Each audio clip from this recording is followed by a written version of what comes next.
Okay, here we go. This is my Epiphone 50s Goldtop, and we're going to do the Scotch Brite to the neck. I already did it on my 60s Les Paul, and I loved the results. As you can see here, I had taped where the heel was, taped at the headstock, and you can see the massive contrast between the gloss and now what looks like a matte or satin finish. So now we're going to do it to this guitar. So you want to clean up your guitar. I use naphtha, that micro fiber polish cloth. Try to get it looking like glass. You want it to be as clean as can be. And then what you're going to do is take your green Scotch Brite and you're going to wet it. Soak it real good and then hand wring it. Just get all the, the drippings out of it. And what that does is it keeps a lot of that powder and dust down. But I still wore something over my face just to ensure I wouldn't breathe some of that in. You don't want to breathe in gloss, paint chips. So anyway, and you just go long ways with the neck, up and down, from the painter's tape to the other end of the painter's tape. And you just want to do it as consistently as possible. I'm not pressing down super hard, but I'm not, babying it either. I'm just kind of holding it the way I would, if you were playing, and just a nice, even up and down sanding. And so you might encounter that you're not happy with the first 30, 45 seconds of it, but just do it for that, like 30, 45 seconds, and then take a dry paper towel and get it as dry as you possibly can. You want it to be as dry as you possibly can to test to make sure that it's where you want to be. And take your dry hand, because your right hand is going to be wet.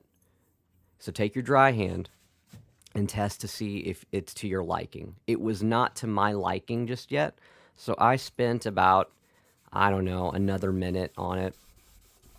And I really had to go a little more at the kind of the heel of the neck. The polish was really thick there. But it didn't take me long, so I only edited out, 25, 30 seconds of this video just because I didn't know what else to say over it. So it's really self-explanatory. You're not gonna sand down to wood. It would take a lot of crazy,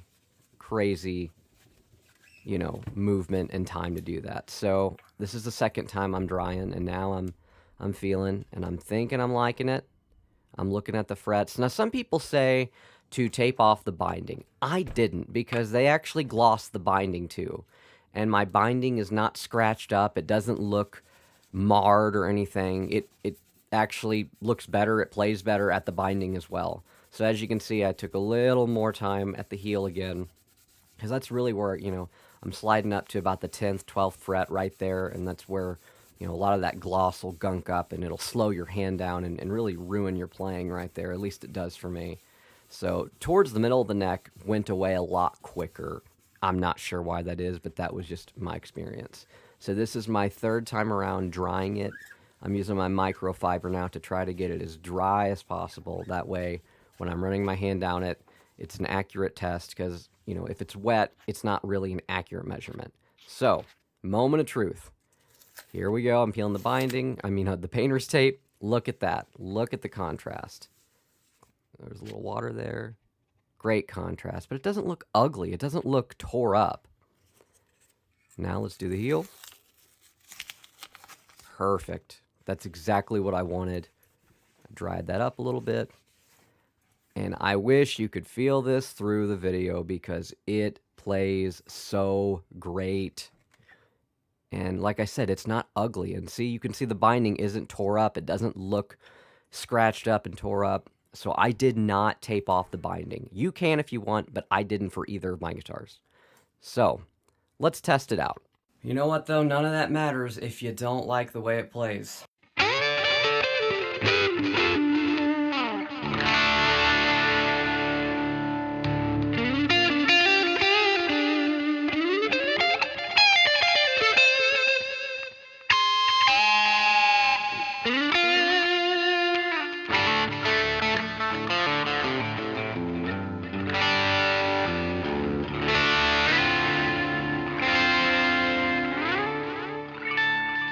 There's just no resistance. I would not change a thing. So you can still see yourself in the body, but now that this is, sanded down, and there's still tons of finish on the guitar. You know, I didn't sand down to wood. Just got that gloss off there. So, I mean, I'm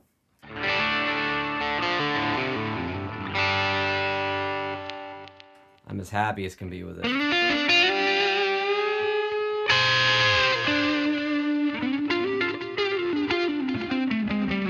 See, these have a baseball bat neck anyway because it's the 50s line. And that's already weird enough to get used to if all you've played is, you know, what is it, tapered necks and C shapes and all that. This is, you know, they call it a baseball bat neck. Once you get used to that, it's cool.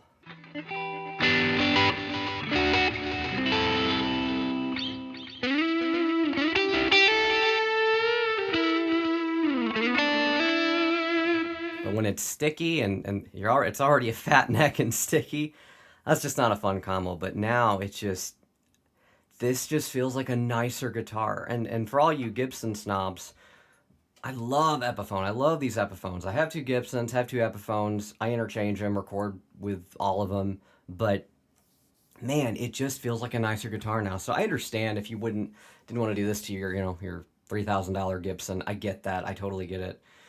But man, what's a guitar if you hate the neck, the poly on it? And some of those I have a Gibson with nitro, and I haven't done that to it yet, so I'm still kind of debating if I will or not, but I don't know. If I had to tour with it, I don't know, because it gets gunky and sticky really quick. I'm a pickup switcher.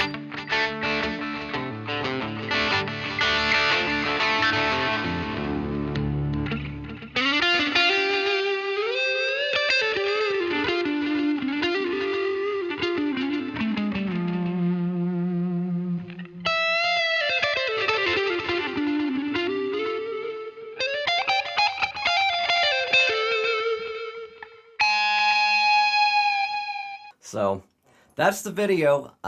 You know, I hope you at least consider it.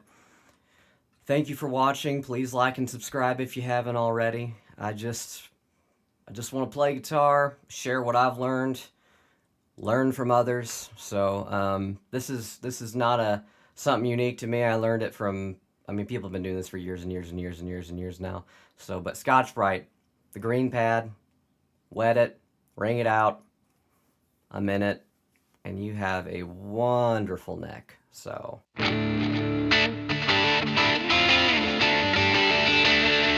on, y'all.